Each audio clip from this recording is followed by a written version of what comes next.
Abençoe você, meu irmão. Amo você e sua casa, viu? Vamos para o texto? Isaías 6.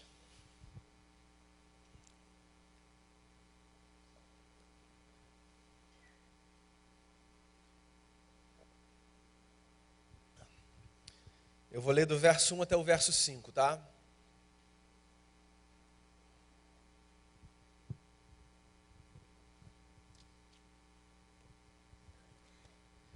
Diz assim a palavra do Senhor. No ano da morte do rei Uzias, eu vi o Senhor assentado sobre um alto e sublime trono, e as abas de suas vestes enchiam o templo. Serafins estavam por cima dele, cada um tinha 6 asas. Com 2 cobria o rosto, com 2 cobria os seus pés, e com 2 voava. E clamavam uns para os outros, dizendo: Santo, Santo, Santo é o Senhor dos exércitos, toda a terra está cheia da sua glória. As bases do limiar se moveram à voz do que clamava, e a casa se encheu de fumaça. Então disse eu: ai de mim, estou perdido, porque sou homem de lábios impuros, habito no meio de um povo de impuros lábios, e os meus olhos viram o Rei, o Senhor dos exércitos. Pai, abençoa a gente agora na palavra. O Senhor já nos abençoou de tantas formas nessa manhã. Que o texto lido e anunciado seja também instrumento do cuidado do Senhor sobre as nossas vidas. É a oração que eu faço com o perdão dos nossos pecados, em Cristo Jesus. Amém. No ano de 1988, o Cazuza gritou o grito da juventude: ideologia, eu quero uma para viver. Eu não sei se todo mundo tem consciência de que carrega uma ideologia no peito, na mente.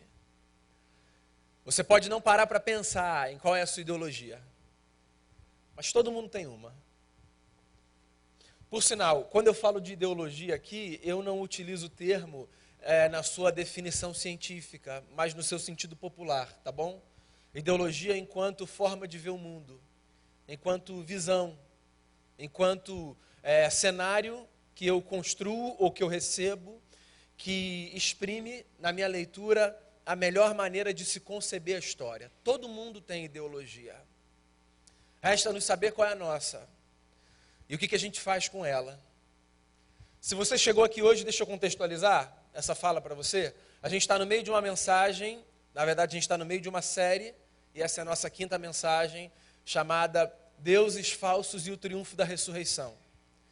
A gente tem falado a cada domingo sobre um possível falso Deus, que às vezes ocupa esse lugar na nossa vida de condução da nossa história, esse lugar no qual a gente deposita as nossas expectativas de redenção, de solução para os nossos problemas. E a gente já falou sobre alguns falsos deuses, sobre algumas coisas que a gente costuma colocar nesse altar da existência, na expectativa de que elas deem conta dos nossos dilemas. Hoje eu quero falar sobre um falso Deus que, se fosse há 5 anos essa série, provavelmente eu não incluiria, que é a ideologia. 5 anos atrás, possivelmente, nós não teríamos a ideologia como uma divindade nesse panteão popular. Nós não perguntávamos, por exemplo, às pessoas quais eram as suas convicções políticas em qualquer ambiente, sabe? Qualquer conversa. Nós não nos aproximávamos ou nos afastávamos de pessoas porque elas votavam num candidato A ou B ou se alinhavam com um partido C ou D. Isso fazia parte da vida, porque sempre fez, mas não ocupava um espaço central nas nossas conversas, nas nossas relações, nas nossas mesas. Hoje esse é um dos principais temas, um dos principais assuntos. Hoje a gente pensa se a gente vai se aproximar ou se afastar, dependendo da ideologia que uma pessoa carrega. E a gente, inclusive, consegue julgar o caráter de uma pessoa sem que a gente tenha convivido com ela 5 minutos a partir do voto que ela deposita para qualquer função de representação governamental. Então eu acho que a gente precisa conversar sobre a ideologia como uma divindade, porque talvez, por detrás desse cenário, o que esteja sobre a mesa seja o fato de que nós estamos depositando confiança demais na nossa forma de ver o mundo e depositando confiança de menos naquilo que deveria ser de fato a nossa fonte de confiança, o Senhor dos Exércitos. Eu acho esse texto um texto bacana para a gente falar sobre ideologia, não pelo texto em si, mas pelo momento que fez com que esse texto chegasse na história. Esse texto é um texto que fala sobre a morte de um rei, de um homem chamado Uzias. E eu não sei se você já ouviu falar dele, eu queria descrever aqui um pouco da história de Uzias para você imaginar que privilégio aquele povo teve de viver numa época em que Judá, o reino do sul, era governado por um homem chamado Uzias. Uzias foi o 10º rei na linha de sucessão de reis do reino de Judá, que era o reino do sul, quando a nação de Israel foi dividida. E ele reinou por 52 anos sobre Judá. O reinado de Uzias foi um reinado muito especial, de muita prosperidade, de muita graça, de muito acerto. Uzias foi um estrategista militar. Então, imagine você, num tempo em que reinos invadiam reinos, na tentativa de conquistarem as suas cidades, saquearem os seus bens, tomarem as suas mulheres, matarem os seus homens, para demonstrarem o seu poder sobre a terra. Uzias foi um homem que conseguiu desenvolver habilidades militares louváveis, de ponta. As cidades no mundo antigo eram muradas para a segurança do povo que vivia nelas. E Uzias, no seu tempo, diga-se de passagem, no ano 792 a.C., ele edificou torres nos muros da cidade, de tal forma que o exército de Judá pudesse ver à distância os inimigos que se aproximavam. Torres foram espalhadas para garantir a segurança daquela gente. Mais do que isso, esse homem conseguiu construir máquinas que lançavam a uma distância considerável flechas e pedras grandes. Porque se exércitos adversários se aproximassem, o exército de Judá conseguia fazer alguma coisa sem que o portal da cidade fosse derrubado. Esse homem investiu em escudo, lança, flecha, capacete e todo um equipamento para o exército do seu povo. E eu estou falando de 307.500 homens. A habilidade desse homem de pensar estrategicamente a segurança da sua nação era tão grande que a sua fama chegou no Egito. O Egito, que não muito antes tinha sido a maior potência do mundo. O Egito, que ainda hoje é famoso pelas suas edificações, que permanecem e que são visitadas. No Egito se falava do rei de Judá, um homem que tinha conseguido montar para si e para o seu povo um grupo de defesa invejável. O Uzias era mais do que isso. Além de ser um estrategista militar, ele era um homem que pensava no bem-estar da nação. Então, se você olha, por exemplo, o livro das Crônicas de Israel, você vê relatos fascinantes sobre o reinado dele. Por exemplo, esse homem cavou cisternas no deserto e torres também. Esse homem gerou renda, emprego, trabalho para o seu povo. E ele fez tanto bem à sua nação, que ele foi chamado pelo seu povo de amigo da agricultura. O que numa sociedade agrícola significa amigo da economia. Ou seja, Uzias não foi um homem que quebrou a nação. Pelo contrário, foi um homem que reergueu a nação. Que deu àquela gente a possibilidade de sonhar. Que deu àquela gente a possibilidade de respirar. Que deu àquela gente a dignidade que a gente tanto almeja, que parece ter sido perdida em algum momento na história,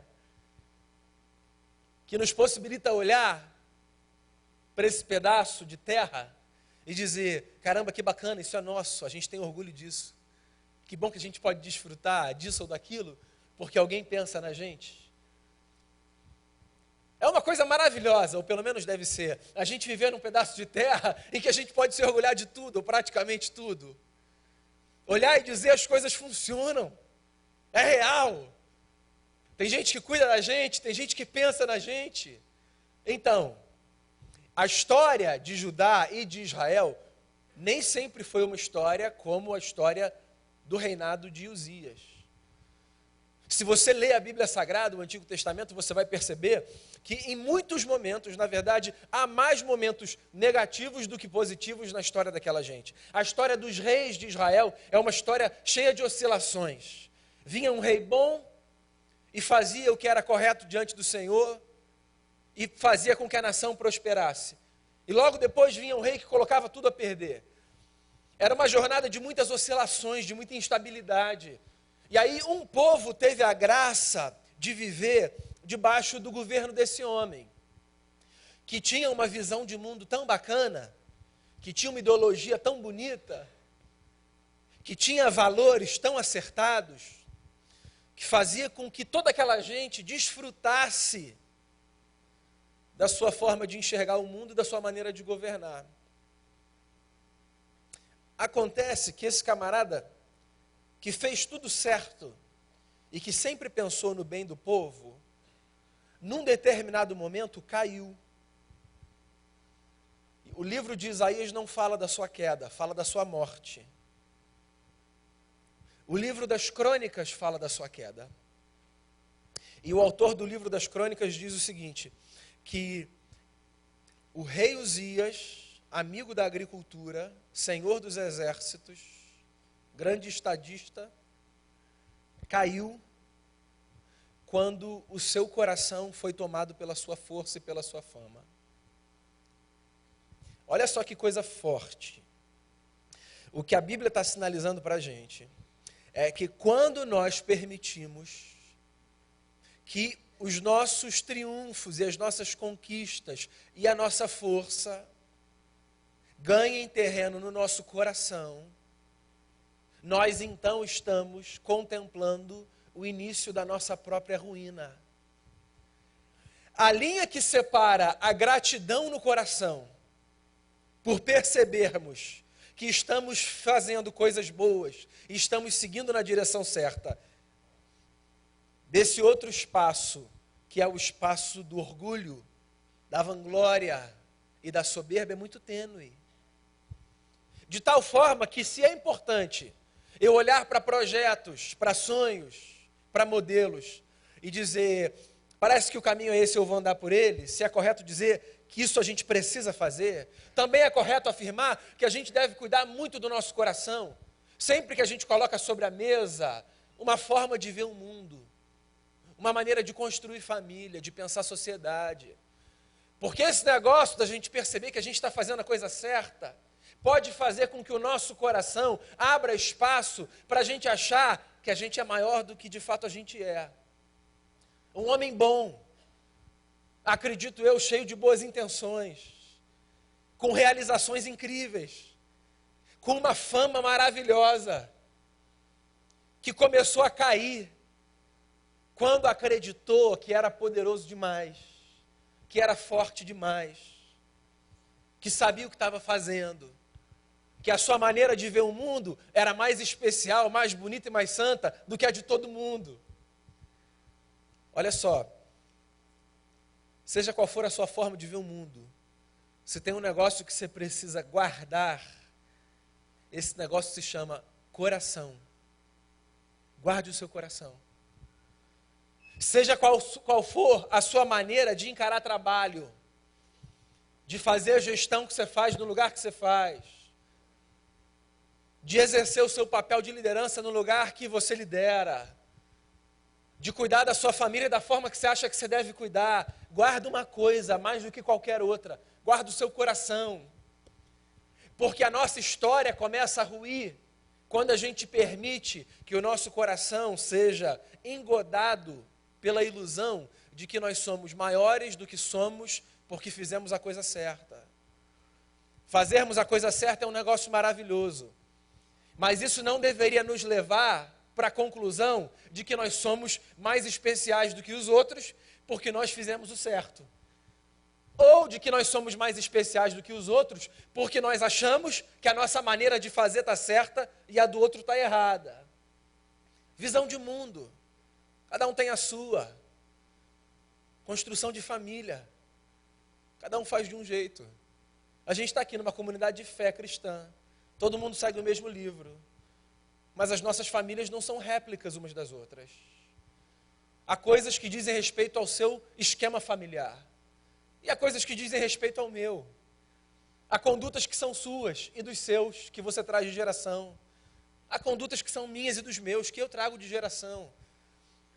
E sempre que a gente entra num terreno de disputar qual é a forma certa, a gente acaba permitindo que o nosso coração seja tomado por uma soberba que não vai levar a gente muito longe, vai levar a gente para baixo.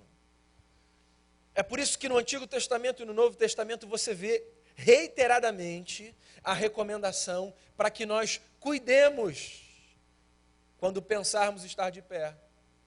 Porque a queda é muito súbita, muito repentina. Uzias, homem grande, bela visão de mundo, dono de uma ideologia louvável, que tropeçou no seu orgulho, na sua soberba. Eu já recomendei 798 vezes aqui Cristianismo Puro e Simples, de C.S. Lewis. Leia. Leia sobretudo o capítulo chamado O Grande Pecado. É um capítulo em que ele se dedica a falar do orgulho.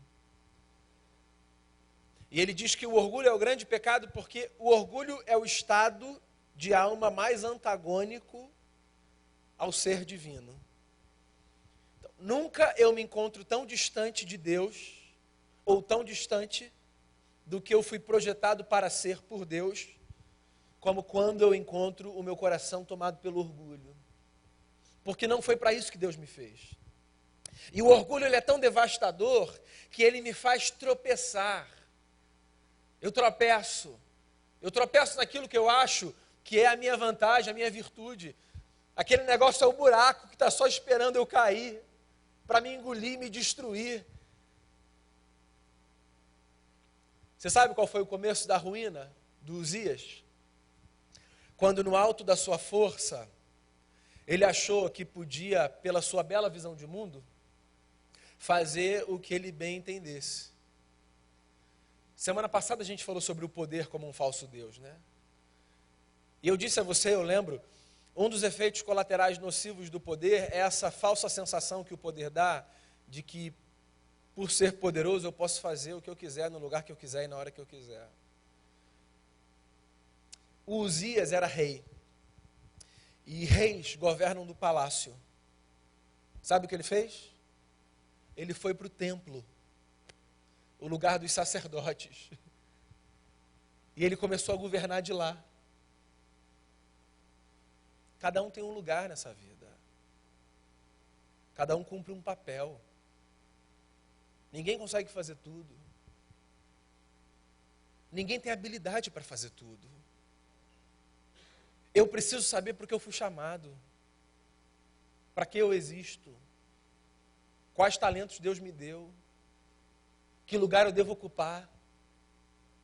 Porque se eu entrar numa de querer invadir o espaço que é do outro, para fazer do espaço do outro o que eu acho que eu tenho competência para fazer, porque eu sou poderoso, eu vou bagunçar tudo, eu vou colocar tudo a perder. E muito mais gente vai sofrer do que apenas eu e o outro. Porque a vida foi feita assim. Ninguém é dono de todo saber. Ninguém reúne em si toda a virtude. Ninguém recebeu de Deus todas as habilidades. A gente devia suspeitar um pouquinho mais das nossas convicções. Ouvir as pessoas. Perguntar a elas: cara, no que você acha que eu sou bom? O que você acha que eu preciso melhorar? A gente precisa de alguém que entre na nossa sala e diga: eu estou com medo. Porque esse negócio reorienta o nosso coração. Coloca a gente no lugar certo. Faz a gente sair dessa ambiência de nuvem para a qual a gente vai, às vezes, quando a gente se acha bom demais. Porque olha só, quando eu faço um negócio que dá certo, e que dá certo, e que dá certo, a tendência, meu amigo, é que eu me ache bom pra caramba. E se eu não tiver gente que diga, calma aí, o seu lugar é esse, não é aquele, eu posso colocar tudo a perder, tudo a perder. Todos os espaços que a gente circula precisam ser espaços onde haja a possibilidade de nós sermos chamados para a realidade a partir de vozes dissonantes. Eu já disse isso aqui algumas vezes, para mim, uma das coisas mais assustadoras desse tempo, e não é só um fenômeno brasileiro, é um fenômeno global, é a nossa incapacidade de lidarmos com vozes dissonantes. Nós não conseguimos lidar com o contraditório. Nós só conseguimos fazer par com quem faz avançar a nossa visão de mundo, a nossa ideologia. Então, se tem alguém que pensa diferente da gente, a gente já presume que esse negócio não vai dar certo, porque se essa pessoa pensa diferente de mim, não tem como, porque só dá para a gente caminhar no longo termo se tiver alguém que pense igual a gente. E talvez essa seja uma das razões pelas quais as nossas relações de naturezas diferentes fracassem tanto, porque nós não temos a paciência de aprender na alteridade, na dissonância. Nós não temos a paciência de aprender no contraditório. Nós não temos a humildade de ouvir de pessoas que o que nós fazemos nem sempre está certo. E a gente já vem numa postura defensiva. A gente já vem cheio de verdade, cheio de resposta, cheio de sabedoria. A gente quer lacrar. Ou não é? Lacração. A expressão mais tosca e hipervalorizada no nosso tempo. Lacração. Fulano lacrou.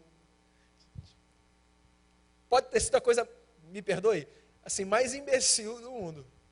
Mas a sensação de que o camarada lacrou faz cair um óculosinho preto aqui e ele sai andando. Sério? Que a gente precisa lacrar? A gente precisa fechar? A nossa palavra é a palavra que vai colocar assim, ó, um selo sobre todas as coisas. E a gente precisa disputar narrativo o tempo todo. O tempo todo a gente precisa ter a última palavra. O camarada estava no palácio, ele era rei. Ele não era sacerdote. Aí ele vai para o templo. Porque ele acha que ele pode ir para qualquer lugar. Porque ele acha que governar é fazer o que ele quiser. Ele é rei. Então ele faz o que ele quiser. Não. Ninguém pode fazer o que quiser. Ninguém. Seja qual for o lugar que se ocupa. Ninguém pode fazer o que quiser. O que quiser? De maneira irresponsável, inconsequente? Não, ninguém pode. Você vai ter que lidar com as consequências da sua escolha de fazer o que você quiser, se você acha que porque você é quem você é, você pode fazer o que você quiser. Você vai esbarrar, sempre tem uma força maior do que a gente. Você fique tranquilo quanto a isso. Sempre tem. E você vai esbarrar nessa força. E vai ter de lidar com as consequências disso. Porque a sua forma de ver o mundo não é perfeita. E a minha forma de ver o mundo não é perfeita. Sabe o que acontece com o rei Uzias? Que vai para o templo, devendo estar no palácio, ele é acometido de lepra. É porque isso não faz muito sentido para a gente, porque a gente não vive na ambiência desse povo, né? Mas das doenças, no contexto judaico, a lepra era a pior possível, porque ela tinha uma conotação religiosa e social. O sujeito com lepra era um imundo para o povo de Israel. E ele não apenas era um imundo, mas ele devia viver afastado da comunidade. Se por alguma razão ele visse pessoas vindo na sua direção, ele deveria gritar de longe, imundo, imundo, que não era um xingamento ao outro, era uma proteção do outro. Era uma autoproclamação da sua miséria. E aí a pessoa que de longe ouvisse ele dizendo imundo, imundo, ela tomaria outro caminho, para não cruzar o seu caminho com uma pessoa imunda. Daí você pensa, o rei que foi para o templo, como punição divina, assim o texto é lido, ele não ficou com febre, com asma, com resfriado, ele ficou com lepra. Isso precisa ser entendido dentro do contexto. Isso é a constatação de que quando nós violentamos esquemas e assaltamos espaços por causa da nossa soberba, nós lidamos com as consequências dos nossos atos e elas podem ser as piores possíveis. Eu fico imaginando um rei com lepra. Esse cara que um dia tinha toda a glória para si e que no outro não podia nem mais voltar para o palácio. Teve que viver numa casinha, afastado. Um homem que se passasse pelas ruas de Jerusalém seria aclamado pelo que representava, pela autoridade que tinha, e que no outro dia, por causa da sua condição, se andasse pelas ruas de Jerusalém, teria de gritar, imundo. Um homem de quem os outros viravam o rosto. E foi assim que Uzias, o estrategista militar, o estadista, o homem que fez o bem para a nação, foi assim que ele terminou a sua vida, como um leproso, governando da casinha dos fundos do palácio. Aí esse homem morre. O que é uma grande tragédia, né? Porque assim, a gente é lembrado pela forma como a gente acaba a nossa vida mais do que pela forma como a gente começa, né? E eu fico me perguntando, quantos devem ter se lembrado do Uzias como o grande estrategista, como o grande governador? E quantos devem ter se lembrado dele como aquele leproso que envergonhou a nação? Mesmo assim, ele era uma figura grandiosa. E ele morre. E aí o Isaías aparece como um profeta. E ele diz assim, no ano da morte do rei Uzias, eu vi o Senhor assentado sobre um trono. Anjos ao seu redor.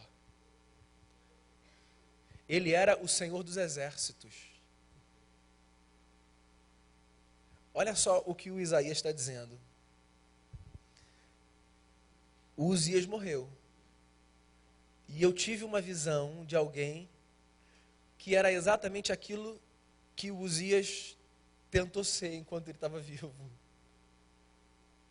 Eu imagino que diante da perda de uma figura que nos dá tanta confiança, inspiração e força, quando essa figura se vai, a gente se pergunta, e agora, quem vai assumir? Como é que vai ser? Vai ser bom, vai ser ruim? A gente vai ter segurança, não vai ter? A gente vai ter paz? Havia alguém em quem a gente podia confiar, agora a gente pode confiar no novo? No que chegou? Toda essa insegurança gera uma série de perguntas na mente daquela gente. E aí vem o profeta e diz o seguinte, acalmem o coração de vocês. Porque a nossa segurança não vem desses que são passageiros. A nossa segurança vem daquele que permanece no trono, que governa sobre a história, aquele que se assenta num alto e sublime trono. Ele é o Senhor dos exércitos. Ele continua reinando. Dele vem a nossa esperança. A gente lê esse texto de Isaías 6 como um texto de vocação, né? Não sem motivo. Ele fala que depois dessa visão, ele responde a uma pergunta divina que é a quem eu vou enviar, e ele diz, envia-me a mim. Então esse texto é um texto de vocação, mas esse texto também é um alerta. Esse texto é um alerta para que a gente não confie demais na nossa forma de ver o mundo. Nem deposite toda a nossa confiança em homens que, como nós, são falhos e que passam. Porque reis são estabelecidos e reis são destronados. E a história, ela dá muitas voltas. E nessa descendência de Adão e de Eva, todos somos suscetíveis a tropeçarmos no grande pecado que é o orgulho. De tal forma que, no mesmo momento em que nós achamos que estamos fazendo tudo certo e seguindo numa direção, nós podemos ver o começo da nossa ruína se confiarmos demais em nós mesmos. A nossa confiança, meus amigos, precisa ser depositada no Senhor dos Exércitos. A gente precisa destronar no nosso coração a ideologia que a gente carrega, seja ela qual for. E parar de acreditar que a nossa forma de ver o mundo é a forma correta para salvar todo mundo. A minha forma de ver o mundo é a minha forma de ver o mundo. E numa sociedade como a nossa, democrática, eu apresento a minha forma de ver o mundo conversando com as pessoas, agindo a partir dos meus valores, votando em quem eu acho que eu tenho que votar, protestando contra quem eu acho que tenho que protestar. A gente precisa parar de fazer dos nossos encontros familiares, fraternos, de trabalho, esses espaços de disputa, para ver qual visão de mundo está certa. A nossa redenção vem de Jesus de Nazaré. Ele permanece no trono quando todos os reis e governantes passam. A história está nas suas mãos. O governo do universo sobre os seus ombros. O salmista já disse certa vez: uns confiam em príncipes, outros em carros e cavalos. Nós confiamos no Senhor dos Exércitos. Então, que a gente tenha condição de olhar para a história e viver de maneira responsável, construindo uma espiritualidade cívica, de maneira engajada, ciente do nosso lugar, que a gente olhe para a nossa ideologia ou para a nossa forma de ver o mundo e que a gente possa trabalhar para que ela funcione, mas que a gente faça isso largando no chão as pedras que a gente resolveu botar no bolso para caminhar. Você não precisa não fazer com que o almoço de Páscoa seja mais vazio, porque agora na família ninguém mais se encontra, já que um vota em A e o outro vota em B. Você não precisa não entrar numa briga, porque a maneira como você acha que as coisas devem ser é diferente da maneira como o outro acha que as coisas devem ser. Esse negócio é importante? É importante. Mas a nossa redenção não vem daí. Então, desfoca um pouco desse ponto de obsessão para o qual a gente resolveu olhar ultimamente. Desfoca um pouco disso. Distensiona, se desarma. E tenta observar o trono do universo. Ele permanece ali reinando, sobre céus e sobre terra. E o seu governo jamais terá fim. Seja Jesus o nosso pacificador. Seja Jesus o nosso Senhor. Seja Jesus o nosso Redentor. O que passar disso é idolatria. Um negócio que Deus abomina. Vamos fazer uma oração?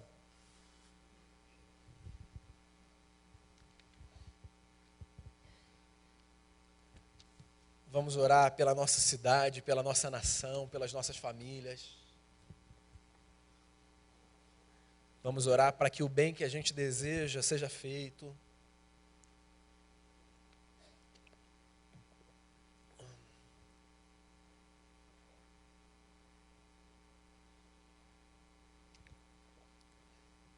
Vamos orar para que as palavras do profeta se cumpram, que a justiça corra como um rio. E vamos orar para que a nossa confiança seja posta em Deus sobre todas as coisas. Senhor, obrigado porque em Ti nós temos a possibilidade de sermos verdadeiramente redimidos. Há tantas coisas nas quais nós confiamos e às vezes confiamos de forma cega. E eu queria pedir ao Senhor, nos perdoe, pela ingenuidade de acharmos que a estabilidade financeira, política, que a capacidade de nós fazermos valer a nossa visão de mundo, a nossa ideologia, que essas coisas serão as coisas que nos redimirão no final das contas.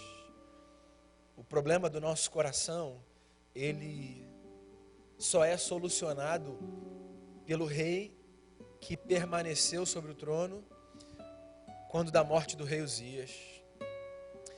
Nós não somos anjos, não vivemos no céu, vivemos nessa terra, e é por isso que nós lutamos por uma vida justa, nós lutamos pela manifestação do bem, pelo funcionamento das instituições. A nossa indignação em face de tantas coisas que acontecem, maldade, corrupção, injustiça, ela é justa, legítima, mas a linha que separa essa indignação de uma idolatria inútil e infantil é muito tênue. Senhor, proteja o nosso coração, Pai. Proteja o nosso coração. Que a gente confie em Jesus. Que a nossa confiança última seja no Cristo que nos redime. Que a nossa esperança seja tal que a gente inspire as pessoas a olharem para cima, para o alto, de onde vem o nosso socorro.